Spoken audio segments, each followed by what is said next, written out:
Akşamınız hayırlı, hormatly illeşler. Sapar ağa, hoş geldiniz. Salam, Kemine, iyileşler, selamun aleyküm.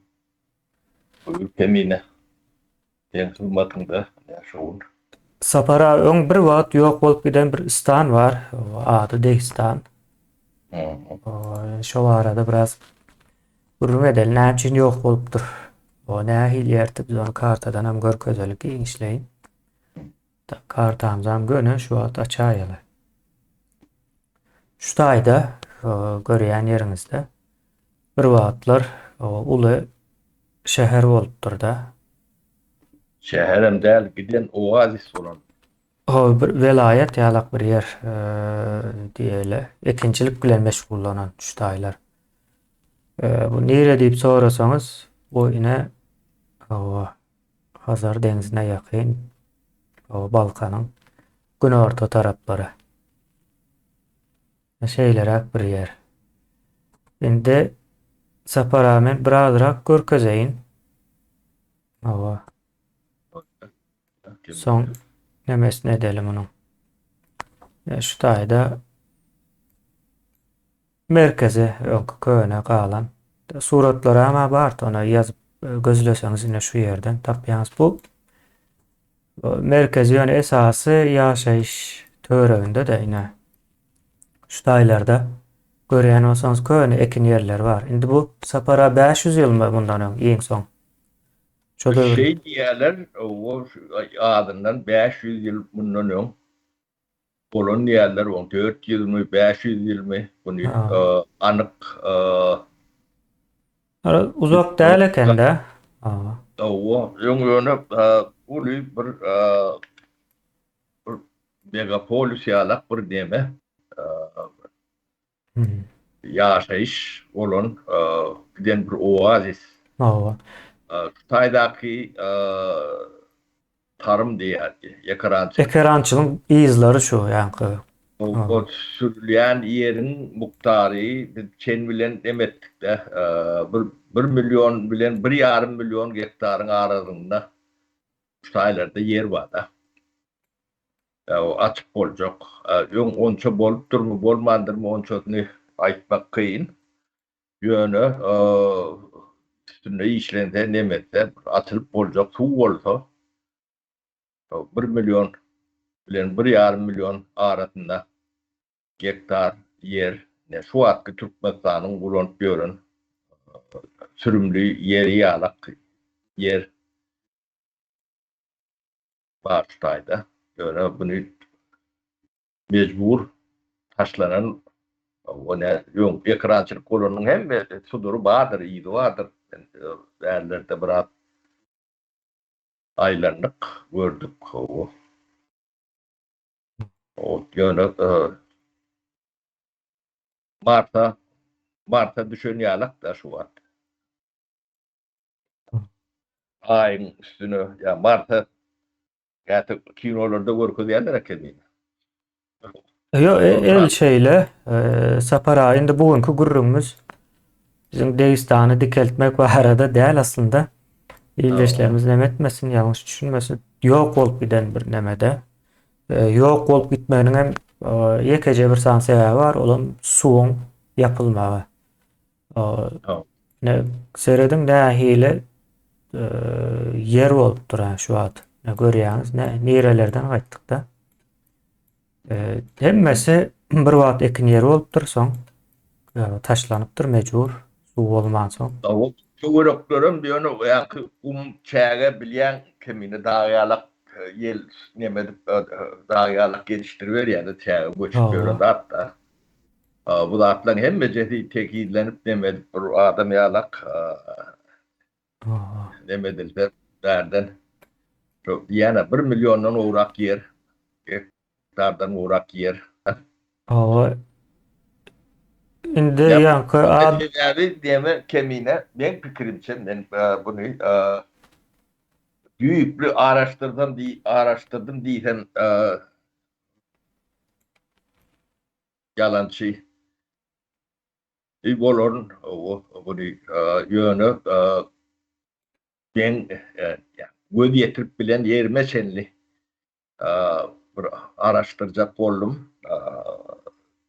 Bu etapi yankı Yetrek deryasynyň suwundan betlenýän owaris bolmady. Bu Yetrek deryasy näme üçin kiçelipdir, bu wada büýünden ketilipdir. Onu ine biologlar, arheologlar, tarihçiler, bilermenler ılym bunu öwrenmeli diýipdi. Sebäbi bir derýäň ýok bolup gitmesi mümkin däl, Yetrek derýasy ýok bolup gitmendir-de. Yetrek derýasy ul derýadyr, o Türkmenistana gelýäniniň bir 2-3 etdesi bardyr. Yetrek deryasynyň bir gyzykly bir nemesi bardyr. Bunu öwrenmelidir. Men Eýrana gidip öwrenmedim. O ýöne kartalardan, nemelerden öwrenýän ýanky Yetregiň bir bölegi gidýär, beýleki bölegi Kaspa garşy gidýär. O 3000 metrden gowrak ýokarlykdaky daglardan göz başyna alýan bir bölegi, ýanky Şiraz tarapy bolanyň Türkmenistana düşünür ýaly Kaka tarapy bolýandyr. Kaka garşy, ýani Eýran garşydyna çenli Yetrek derýasy tuny etýär-de. Şo taýlarda ondan biraz geçýär.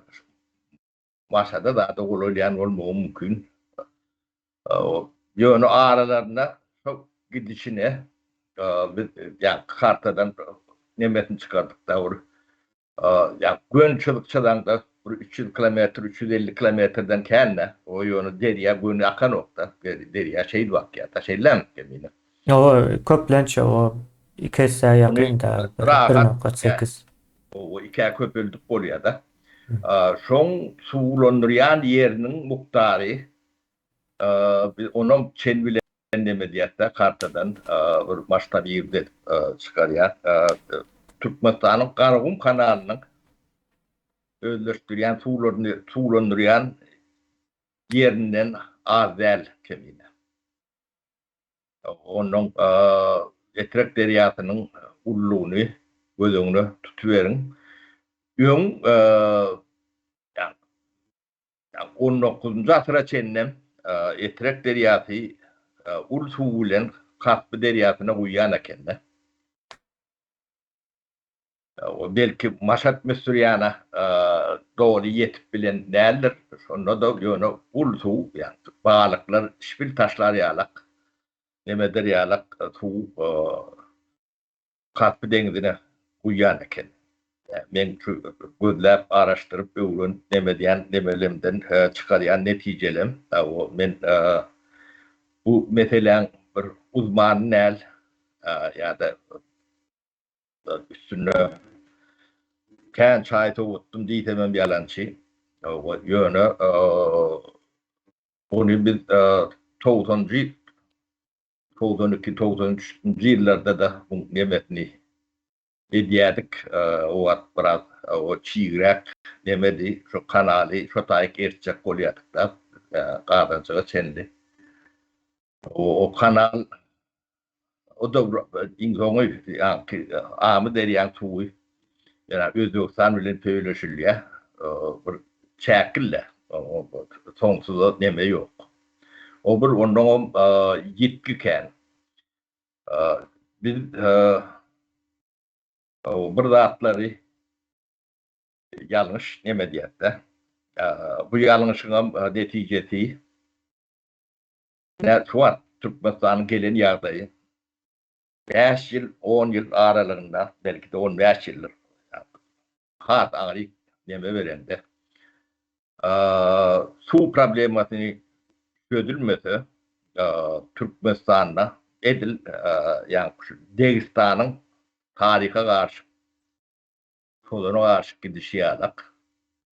Şolar ýalak hadita gelýär. Biz şoňa düşünmeli. Bunu çenden tak ýanky ýok bolup gidilýänçe Türkmen oyunu nokta. Bu Türkmen'in küçük bir hayatiyeti var eken bu. Te büyürünü var. Değiremede tilkinin yok. Bu yöne gelecek, gidecek geri yok. Yem şu at keyfi şemali, yeli, tuğlöyü, kurokçuluğu yem men berde dip tuğda. Özüm kıygırıp tuğ. Bu kurokçuluk yem 3-4 yıldan beri var. Bunun iyiydi. Hatem neme olmalı. Bu atlar bir unna olayan da atlar derdi kemine. Yönü şu mesele ne Türkmenistan bunun en gerekli demesi en ulu oyuncusu ya da en tesirli ya sonra elbet tesir alacak deme yurt Türkmenistan'dır. O Özbekistan'a da sonra tesiri yetkiye olun yönü Özbekistan'ın başka da su nemeleri, rezervleri, resursları var da. Sırdarya var. Onun Sırdarya kaptanına gidecek deryacıkların nemeleri var. Özbekistan bir ölümcül nemeden yönü biraz neme görürler. Kıyınçılık çekerler. Onun yönü Türkmenistan için bir kalma o yok olma değil aydılsa da yani bir aşırı neme olmaz. Şol yarak yağdaydı.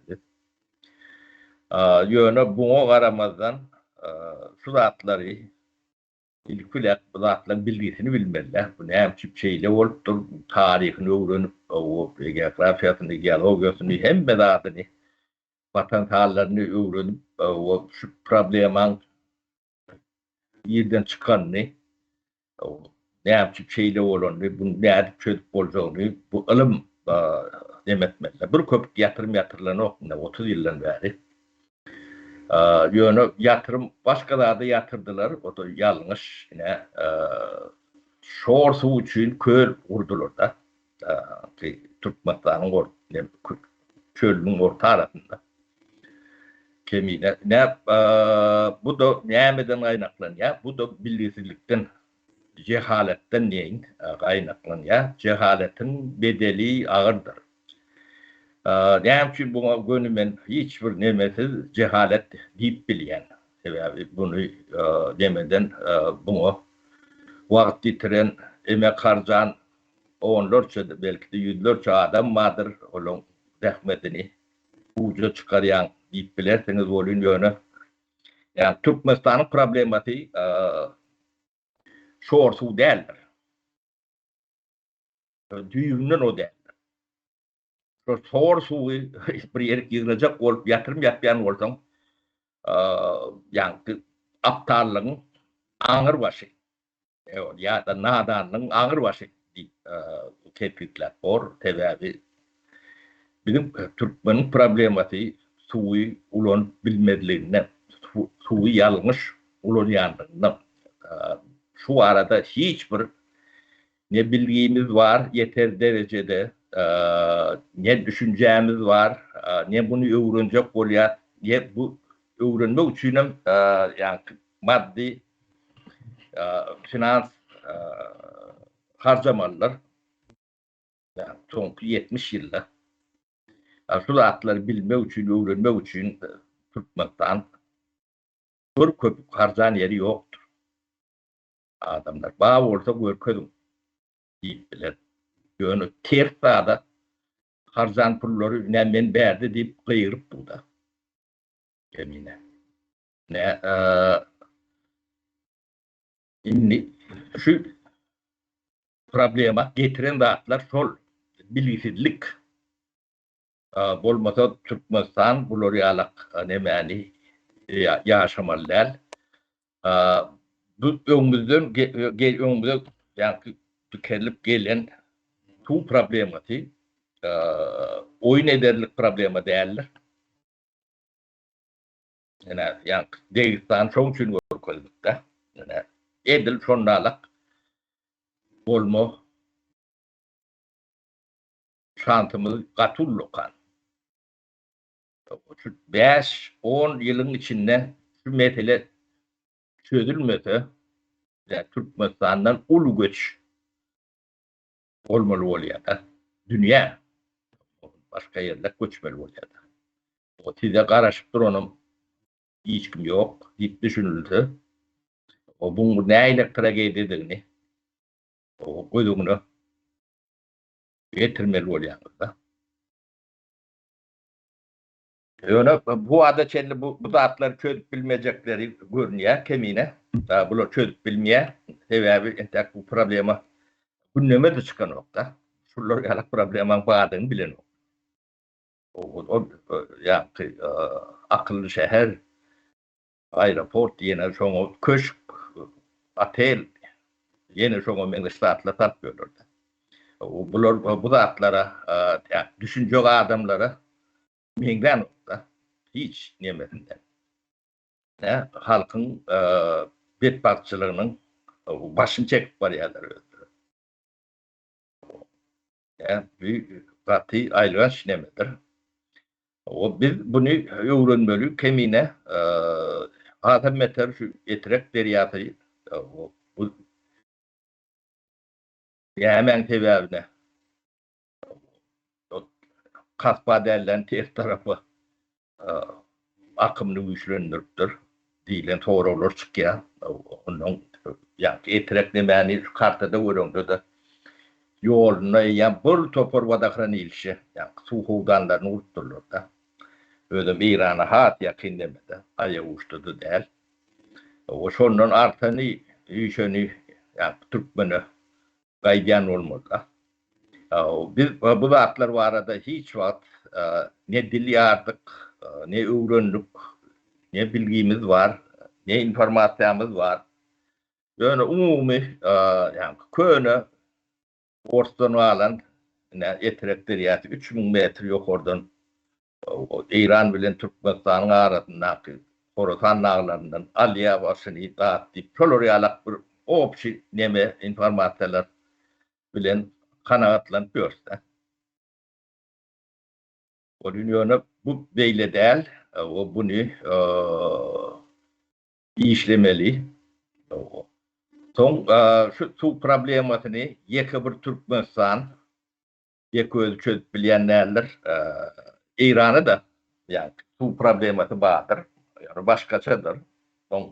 O Afgan tarafından gelen tuğlen nemeti vardır. O Afgan'ın tu problematı vardır. Amder yani nemetini uğunlu eylak beylak etmiyorsa da Özbekistan'ın kan var. Tuğlu yani tuğu ödünün artyan neme bir Tacikistan var. Tacikistan'ın onu Ağdak geçmeli Kırgızlarda tuğlu sortları var. Ne biz uyuşup 5-6 devlet bolup hatta 7 Kazakistan'ı bir hattan çıkarmalılar. Bu meseleleri çözmesek Orta diye ayrışmayalım. Onun 5 yılın içinde Gatuli problemler üstüne var ya da tu problemler.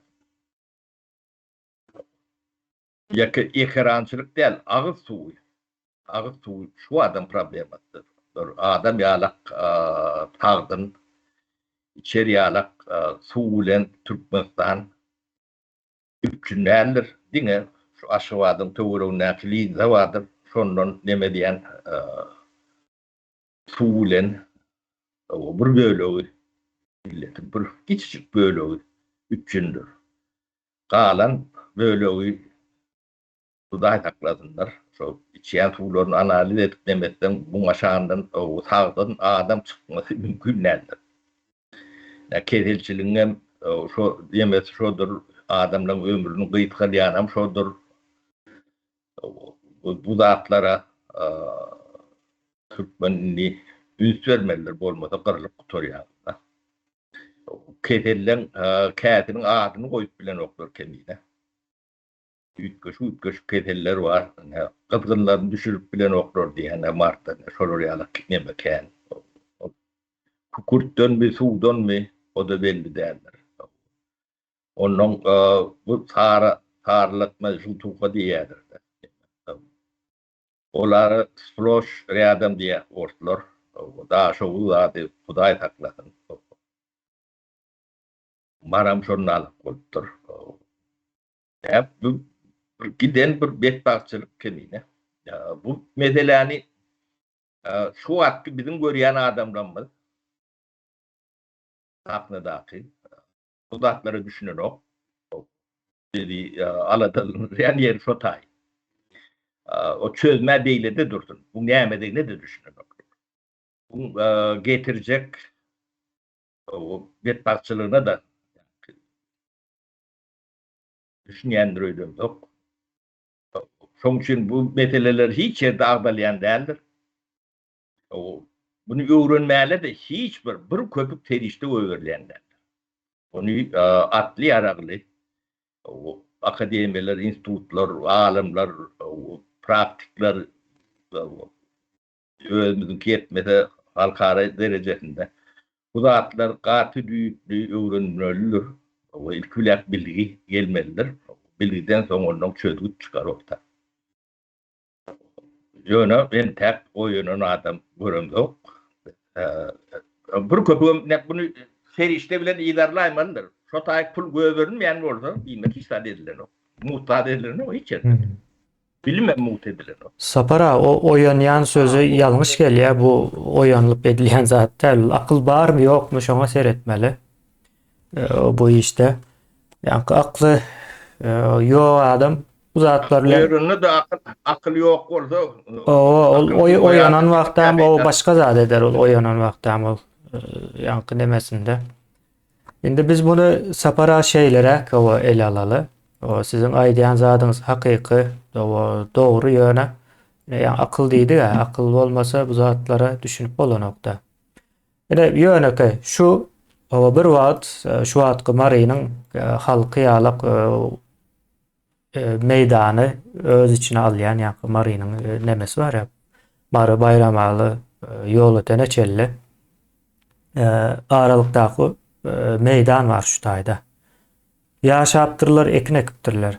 Indi şu ýerden galan halk ine şu alypdyr. Bary ýok şu, o Madow ýeriň ady. O Degistandan galan jyk ýer. O ine şu taýyn bilmedim, belläp demetseňiz ine uzaklaşdyrjak. O şu ýer galypdyr diňe. O ine şu ýerem ýok bolup gidipdir. O ine şunça ýerem ýok bolup gidipdir ekinçilikden aýrylyp.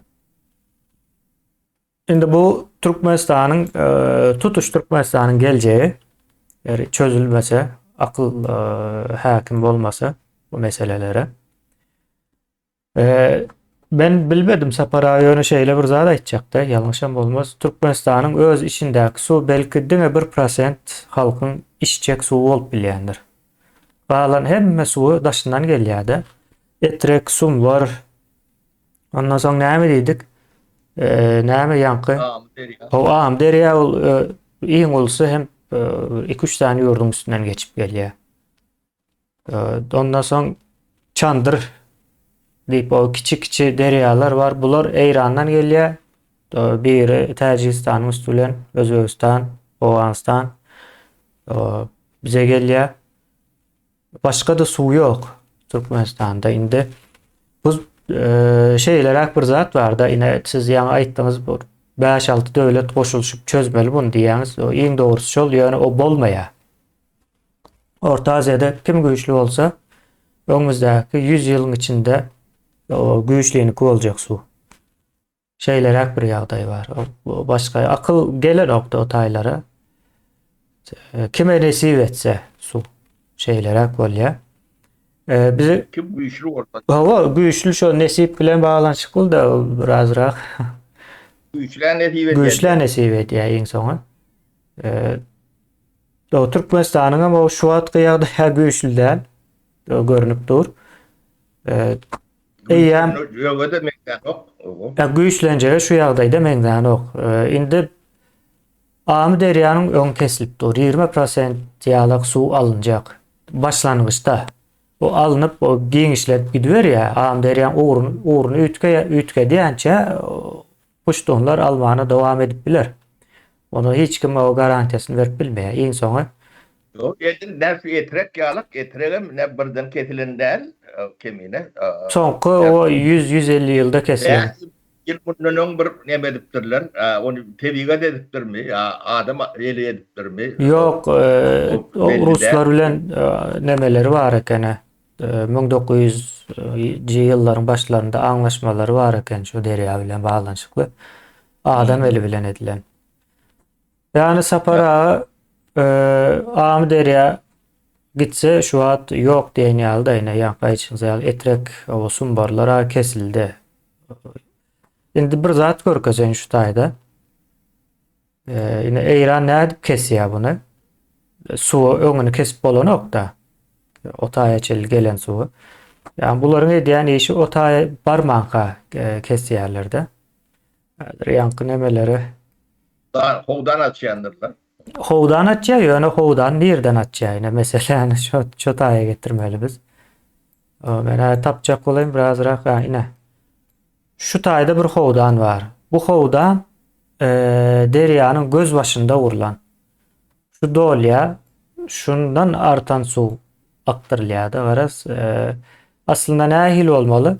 Şu hovdan köplenç yine bizim bilişimiz yağlı deryanın sonuna doğru ya ortalarında vuruluyor da hovdanlar. İranlar başından vuruyor. Bu bir hovdan. Katıkan var hovdanları şu nemede. Şuna benzeş. Yine bu tayda yine bir yer var. Hemmesi göz başında yine görüyorsunuzdur dambası var. Demesi bekedi. Sonra yine de bir yer var. Hazır etrenki yine görkezecek. Yine şu etrenki olmalı yanlışmasam. Etrek deryasının yine göz başı şu. Şu taydan koyuyorlar. Ondan sonra devam ediyor da. Yani, Ondan şu taydanım regulirde edip bolyan. Türkmenistan hava, tarafına neyse gitmeli, Beylak neyse gitmeli. hava, şey edip, Göz başından. şimdi bu Şırada taraf gitmeli mi, ya Katba taraf gitmeli mi? Şu taydan. emme zat o anıklanıyor şu tayda. Şimdi o Afganistan'da da şu yağday var. Şimdi bu karta deme del olma mümkün. Kuştepe kanalı var. Olaram şeyle de esası maksatlar elektrik öndürmek buların. O su ekinçiliğin var. Yöne elektrik meseleleri var buların. İyi ulu. Kuştepe'ni belki bu taydan tapıp bilmez. Nemesinden yöne. Şu nemede demir gazında nemenin Afganistan'ın. Am derya da edil şular yağlak olacak da yani öňünden beklenecek. Nemeler hem öňden edilecek. Emine ne devlet şekilli devlet bolanda. Floriyalak rahatlan hem becekmin düýüpli bilgili adamları, spesialistleri bolmaly o bir. Şu bilgiye dayanıp devlet ara anlaşmalar edilýändir. O iki devlet ulanýan bolsa bir suw nemeni. Şu taýlarda onun kontrol mehanizmlerini, gödöwçülük nemelerini anlaşılýandyr. Bolmasa da bu zatlar soňy urşa da ýazyp bilýändir. Bizde bu zatlaryň şu wagt gurrunedy otur solun Qur'an ula ýa-da ogluny biz erte gurrunedy oturan ýalakdyr. Düşünen okdur. Varap nire Olary düşündirmek gerek däl. Iň soň olar asıl oyunçy olar däl de. Meselenin asıl oyunçy halk bu taýda. Olaram bir halkın bir vekili diýip düşünde bolar kemin. Bilmedim mene seredýän o sağından çepinden seredip görýän hiç vekile benzän ok. Bana benzet bilemok. O ýalňyşýan bolup biler. Olarda bir akyl görüner ok. Olar da däl ýa asıl oyunçy olar däl de. Yani Sovet dövründe de bu kuruluşları vardı. Sovet dövründe İran şular yala edip suğu kesip bilir miydi? Yani sonra şotaydı. Anlaşma bilen belki o demeleri bolan olup bilir yani Saparağı bu tayda güç demesi var. Ama bine gerekme Gurbanoğlu diýýäňiz welin yani Gurbanoğlu esas oyuncu değil. Yani Türkmenistan'da oyuncu yok da yani bu zatları. Şu hatta ikimiz var bolup bileriz. Şu meseleni düýüplere edip Devlet sırrını açıp devlet oturan sırrını iki tane açıp adam var. oturan belki o ikimiz yani ekranda ikimiz de ekranın arkasındakileri bilemiz. O öz oturan yerinde o yazıp pozayan var olsa olam Gurbanoğlu'dan kän akıllı değildir. Son yine bir zat var Sapara. Yine Ors diliniz yadıma düştü de yine şu Aral denizi. Benim demem görünüyor mu ekranda? Sıçanım. Görünüyor, ben Sıçanım görüyorum. görünüyor değil mi benim? O Mesela sıçanın görünüyor, Bolya. şingen. Yine şu Aral denizi. Yine şu cihaz bir üç bölüye bölünen kiçirek kaldı. Yani aslında bu şunun ya ulu bir yerde. Bunu kim uğrattı? Akıllı Orslar uğrattı. Akıllı o halas ediyen, tuvalet kurup berýän Orslar uğrattı da buna. Şunu kim zehirledi şu suwu? O yeke bunu uğratmadı. Yeke bunu uğradan oldu. Yine dinleme. Yani bu bir teviği siklin bir parçası. Şu uğrada yani Pamira yağmur ığıl düşen o. O Pamir dağlarının buğuluklar var. Şu gittiğince kiçelmeli. O bir okul gitmeli. Bu bir tebigatın, bir ekologiyanın bir sikli, şol üzüllü. Yani 15 yıllar suratlar çözülmese, bir ulu katastrofan bolcağını, yani suratlara dayanmaydı. Onu yekemene değil, dünyadaki suratlar bilen kılıklanan spesialistler hem beceden bunu bilyer burada. Türkmenden başka kişi bilyer diyeceğim buraya. Indi Sapara şunun gurrunu verdiniz de içindäki balyklaryň nähili näme bolandy? Ne zehirlenen su. Näme hasabına zehirlendi? Okudum. Paxta ekilip doğru değil mi? Yani paxta däri näme berilýär? O däram akyp hani haýsy zeýkeşde şol nämeti druj näme? Kollektor duruşma Kollektor drujba ýa şu bolmaly da ýalňyşmasam. Yeke Türkmenistan'ı der, Özbekistan'ı. Özbekistanyň nemesi o şu taýdan akyp şu köli demekdi de bu kölem iň soňy Hazar bilen Aralyň demesi bolmaly da galnysy bolmaly ýöne uly ýaşaýyş bar. Bu zehirlediler bu suwun ýanyna indi ýanaşman bolanok. Bu arasalawan bolmaýar muny. Olmasa şu demez, Tuğra'nda balıkçılık 3-4 tane kalkozumuz vardı, balıkçılık kalkoz. Kemine. Çok sarımıştı. O men çok yankı yapılmasının nemesini, raportunu prikadın hem bedadım ben aynı. Ne şu neme bolupdyr, zaýalanypdyr diýip iň soň ýene bir türkmen beripdir de muň nemesine. Orsun neden? Balıklar da kemine görsün, diýje düýüşüňe girýär-de. O yeke ödlü neme ýalyp yankı dolu mutatsa geçipdir. Yankı gen nemeleri bozulanda. Kimya nemesi bilen nemeli o. Indi Saparağa da yine bunu görýänsiňizdir. Şu taýy. Bu näme bu? Altyn asyr köl diýip gazylan deme. Şo. Ne şu altyn asyr o köle. Şu taýdan nemeden gelýär. Kollektor nemeler hem bolmaly. Suwa ýene şu taýdan akyp gelýär da ýene. Edip olam akmaýan eken o.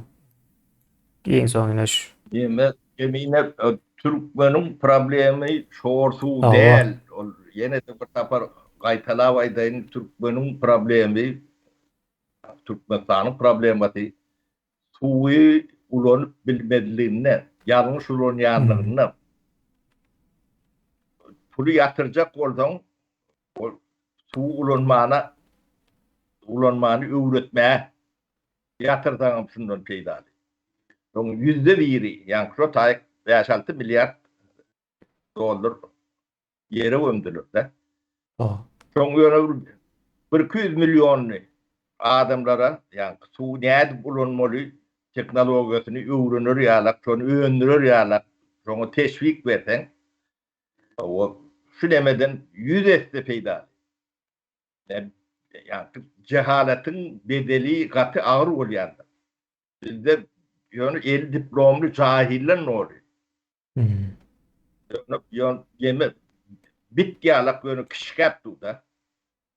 O bit botonla birden bosyarak. Dawa. Yani şol yalak cahil yani bizim cahil fabrikalarımız var. Yani cahil öndüren fabrika. Yok uzay değil yani. Hova sapara. Birine cahil yani demediğinden. O cahiller yönü koyun vakit görün o uzun bilimsiz demelerden tovusuz adamlardan bir bunlar zehirli cahil. O yani ziyanlı. Yine yanlış karar alsan ziyan. Tehel neme demin 5-6 milyardı yere sokyan üstüne de yine de çok yani çıkarıp problematını çözmek. Yo yine sapara 5-6 milyar diýäňizde ulu giden çölüň ortasından bir yer gazýan. Suwam ýok ýurtda. Eğer suwuň bar bolsa ýene şuňa da goýup bolýar da şu Sarıgamşa da goýup bolýar da onu. Yo koyup diyorum. Yeme o taygam koyulmalı. Aşağı değkeşin gerek yeri yok. Yani akıllı, suyu akıllı olansan değkeşin hiçbir gerek yeri yok. O akıllı olanmana biz başladık. Sen aşıvadın tögereğine getir kartanı. Doğru. Kanal vardır. Kanalın tögereklerinden biz 39.000 hektar yeri tekiller. Biz 39.000'ını yetişmedik. Şotayda yani adamlar 50 hektardan, 100 hektardan, 25 hektardan abratovu yani bulunmalılığını demeder yalak dam sistemali, yeni başka sistemali bu topor nemeleri projektleri amala aşırıtmıyor. Şular bolýarmy sizin döwrüňizde açylan ýerler? Bunu ben nemedik bilmeyen o taşlarını o tay yine daha yarak bol kalıptır. Yani beni ayıran bunu o tayya bir adam barmadır da. Yani turbo neme şlanga kapillara şeyine getirilen konteynerlere kendi şu tayda doğdu. Onun resiminde.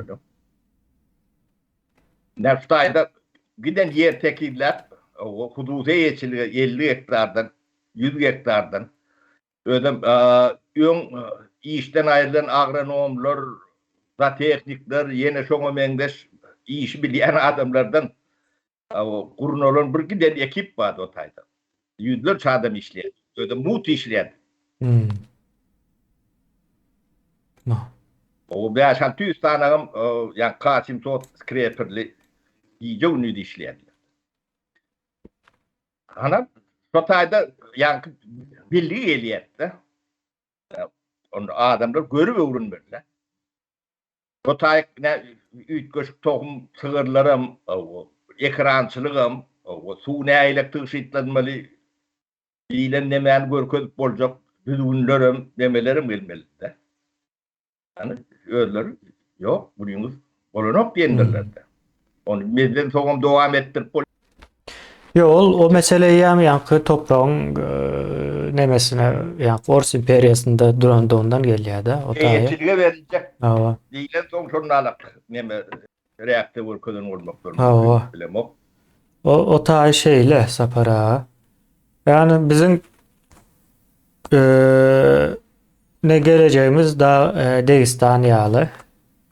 Dağıstan yağlı neme var. Başka hiçbir çıkarması yok. O yüzden e, yankı kanalların, deryaların öňünden beklenmegi däl. Umumy Aral deňiziniň gurumagy bilen bilelikde nemelik başlaýardy o taýda. O howada gurakçylyk, ýa-ni ýagyş az ýagandygy üçin mejbur e, ýa-ni tozoňly bolýar howa. Gitdikçe de gurar, Ya ekinemek bolmaz. aydak bolun eme diýerler kemine Mart Biz bunu tarapda 2 ýyl bundan gurrun edip başladyk da ine şonu subut edýän bolmaly. Şu tozoňly howalar. O endi durmaz bundan soň. Näme de seredip bilip bolýar-da dünýäde gurakçylygyň boljak ýerleri, nä derejede boljakdygyna çelli görkezip analiz edip bir näme berýärler-de. Oňundan baha berýärler. Ine şular şu taýlar şeýle boljak diýen ýaly.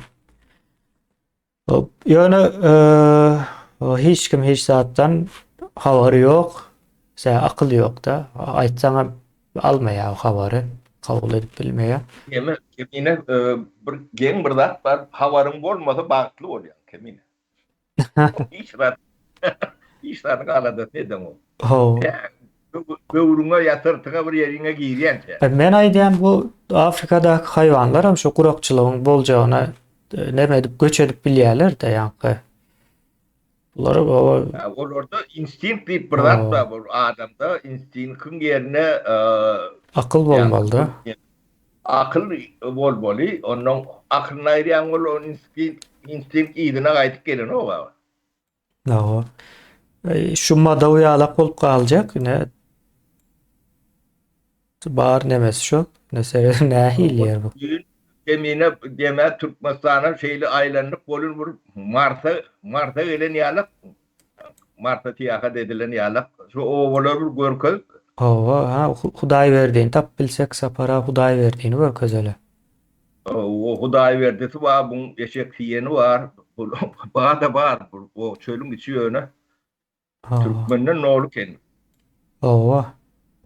bu pahirler bu günü güzerani ýaýleken pahirler 20-nji asyry Eýdip ýaşajak bolsalar bulunky maksat däl. Hudaý berdiň tapmamız kynlaşjak ýaly bu taýda. Berde at çykmaýan eken bu kartamyzda. Google'da çykýardy. Şu çölüň içinde owo ken, gaty ken.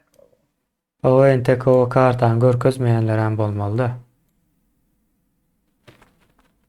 Ýagdaýlar şeýle.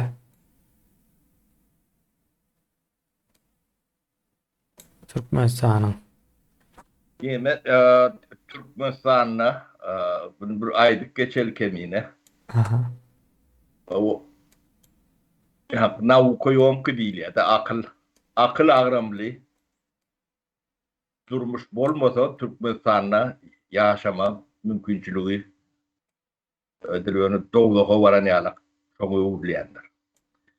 O bu aklam eýitimden gelýändir. Eğitim yani bilim ilim demetinden o şoňa bir köpük yatıran okturtmyn bu geň zady ýöne akylsyz bolmak diplom almak üçin o $100'lerçe miň dollar berip bilýärler o 5 ýylynam öňe deme ýere togranýarlar togurup bilýärler. Millet o ýeret bilen pikir edýän men hiç aňşaryp bilmedim kemine.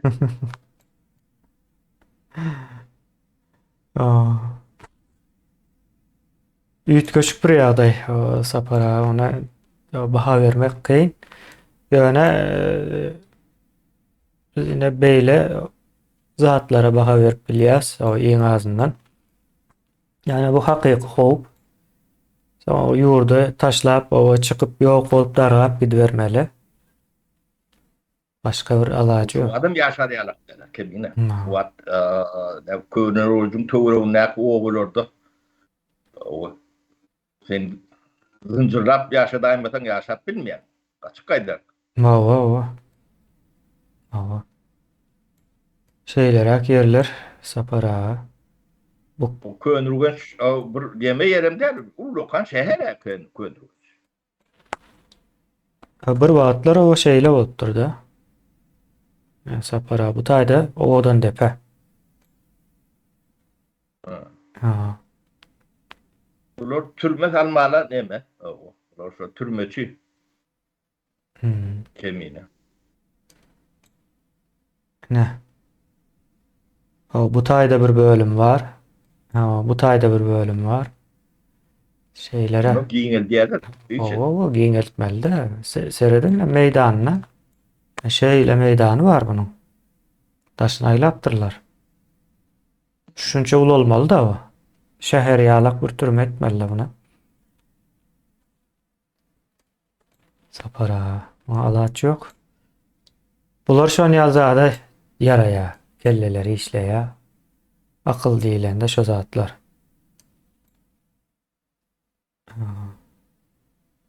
Ene Türkmenistanyň o ulu yerleri. Ha. İyi ver. Lelins diye. Leninskap Todonu neme yatır. Hmm. Por oğullarım boş diye etraf. Hawa. Boşaklar. O ine yılanlı. Bu köyüne neme kemine? Bu köne karta Yani bu neme del. bu günde güncellep da. Google'da başgaçarak o. O günde olmasa hep dedi güncelleye. O Türkmenistan kovrağa et görkezecek olsam köyüne kartalar almazlar. Tersine olmalı hem. Sapara iň soňy ine Degistan. Bir wagt pajarlap ekin ekip adamlaryň ýaşaýan ýeri. Şu wagt näde pura ýok bolup giden bolsa Türkmenistana ine şoňa dogry gidip barýar-da. Onda düşüner, düşünmediğim o şeyler bolar. Başka alaçı yok. Bular bu mesele yakınlaşman bilmeyenler o çözme değil de dursun kendine. Çok için halk karara gelmediler. O halk ipi eline almalı. En son başka alaçı yok. O başka nemeti yok. O bulara devletin ağırıp ya tüyüp ya nemedip ağırıyında bir ağırıyında ölüm makan. O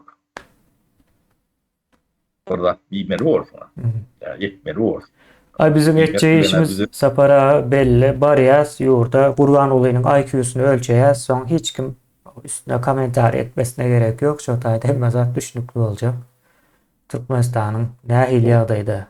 yani o akıl kem deyip değerlana alacak. Emin. Ay kötü. Deme de iyi ağzından şoların gol çekişen zatları düşüyor da. IQ'sunun pesliğine orada koyup bilsen. Yani o devlet sıram olmasa da katı realaktır, hoplulatır. Sonumuz gördük bu diye ne alak yağdaya gelir. Şu yurtta samsıklar hüküm sürüyer mi olsa yine hoplu. Şunun için. Neme yani ortalan bunu demesi var. Patolojik debilizm diye. Aa, altın O çağıyla. altın çağıyla nadanlık diye. Biz şu teorun sayfasını yapmalı. Başkaça yağda yok. Onun Irak var yani ne harita görköztü. Onun teade sayfadan devlet şekilli kurmalı. Problemler katken ağır nemeler var. Yani akıl var yerlerde hem de zaten çözümü vardır. O akıl olmak için birden gelen hem değerler öğrenmelidir, nemetmelidir, teyişte harcamalıdır, vakit harcamalıdır, zihnini harcamalıdır. Ödediğinden bolayan adam yoktur. O da atlan hem beceti akıl bilen, imtihanın el bilen çözülmelidir. Ya şu haftaları yetip bilmeden bir de nevza ağıracak deme de bolmaz. Bolmalım derler. Floryalak yağdayına gözünü dürtüp tuğkan. O gözünü açmadan sana ay vay diyeceğim olacak kemine. Dünya da şunu aydı otuyor. O Türkmen evini onun üstünden geçip o anlayan ne yapıyor. O problemler var başlayan. Bizim derdimiz katı ulu hem ağırdır. Yönü yönü akılların çözüp bilenlerdir. Büyük büyük akıl gerektir, bilgi gerektir. Yok olsa tayinlemalıdır, çağırmalıdır, demetmelidir, bulunmalıdır. Zatla şeyle, kemine. Bana yeni sorun var Yok, orada. Ay, sapara biz esası neməni aytdık, qalan problemanı aytdık da onu çözgüdüne gurrun etmek hazır hukman değil. Akıl çözüye de onu. Bunun nedeni onu biri durmuşa getirecek olup görünüyor var. Onun için. Onun başına bu gurruna mediler, o dedi, gerek olsa zahmeden, bilen bu şonur. Bu oyuncu iş değil. Yani şu an rejimin sistemin, yani durumun bunu çözmesi, götürmesi mümkün değil. Ne yaşadığını görürsünüz onun yaşından. Biz bolursun bolmorsun belli değil. Yani yatlarsanız şu ürünleri. Aylık geçiptirler diyen olursunuz. Keminen şeylere tavır eder yalak, karışık eder yalak yağda yoktur. Bu yine Şuvet'ten soğuk yalaktır. Şu ayda kemine 26 28 gradı soğuk oldu. Kanradağına 43 tane. İnşallah maşallah biraz tavır edel deyip bolu nokta. Bokunlar katak kalıyor bir tağır. Ne Türkmen sarın yağdayım sonra alak.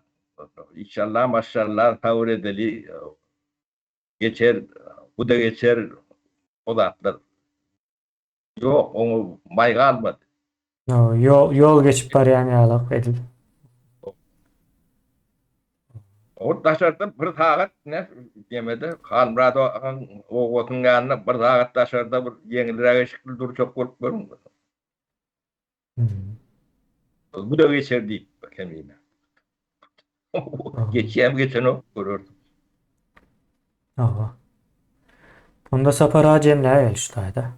Ha bolya iyileşler tavu olun. Dağlıkta vur söyleyin. Sağ ol.